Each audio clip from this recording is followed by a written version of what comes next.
Kolose 3 ayat 23 firman Tuhan bilang gini, apapun juga yang kamu perbuat, perbuatlah dengan segenap hatimu seperti untuk Tuhan dan bukan untuk manusia. Amin firman Tuhan.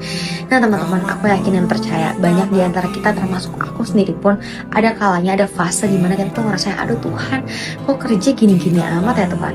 Aduh Tuhan, kenapa sih aku harus setiap hari bangun pagi, harus datang ke kampus, harus sekolah, harus belajar ini, itu, dan lain sebagainya. Ingat teman-teman, kita harus mengucap syukur buat kebaikan Tuhan. Banyak orang yang ingin ada di posisi kita loh saat ini. Kita ngeluh nih, ngomong, Tuhan kok kerja kayak gini banget. Banyak orang di luar sana yang membutuhkan pekerjaan loh. Banyak orang di luar sana yang mau sekolah. Banyak orang di luar sana mau ada di posisi kita saat ini, tapi kita terus ngeluh sama Tuhan. Ingat, ketika kita bekerja, ketika kita sekolah, apapun yang saat ini tanggung jawab kita, apapun yang saat ini sedang kita kerjakan, ingat, kita mengerjakannya semua untuk Tuhan, untuk kemuliaan nama Tuhan, bukan untuk manusia. Kalau kita misalkan fokus kita hanya untuk manusia, kita akan ada fase namanya kita tuh capek. Kita ada fase yang ngerasa, aduh kok gini-gini banget ya Tuhan. Tapi ingat, ketika ini jadi pegangan kita, firman Tuhan jadi pegangan dalam setiap apapun yang kita kerjakan, percaya kita mengerjakan itu dengan penuh sukacita, penuh dengan damai sejahtera Tuhan. Karena apa? Karena kita yakin dan percaya, kita tahu kebenaran firman Tuhan Yesus itu sendiri, bahwa apa?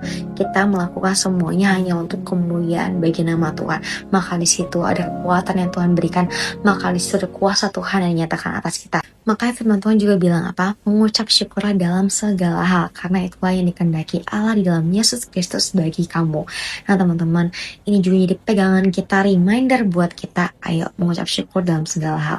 Itu emang sulit, betul sulit banget. Kalau kita bicara soal kedagingan, kita tuh susah untuk mengucap syukur dalam segala hal. Oke lah, kalau misalkan kita dapat sesuatu hal yang baik, kita pasti gampang untuk say thank you sama Tuhan.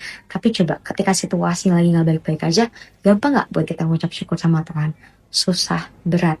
Tapi ayo, kita udah tahu kebenaran firman Tuhan. Firman Tuhan yang sendiri bilang sama kita, ini reminder kita, pegangan hidup kita. Ayo mengucap syukur. Makasih sama Tuhan, kita terus mengucap syukur. Terima kasih Tuhan, Tuhan yang sebaik, teramat baik. Ingat teman-teman, ketika kita mengucap syukur sama Tuhan di kondisi apapun, bahkan di fase terburuk dalam hidup kita sekalipun, tapi kita tetap bisa mengucap syukur sama Tuhan, ada kuasa yang mau Tuhan nyatakan loh atas hidup kita. Yuk sama-sama mengucap syukur buat kebaikan Tuhan, karena Tuhan Yesus sangat mengasihi kita. So let's keep on God. See you, bye bye.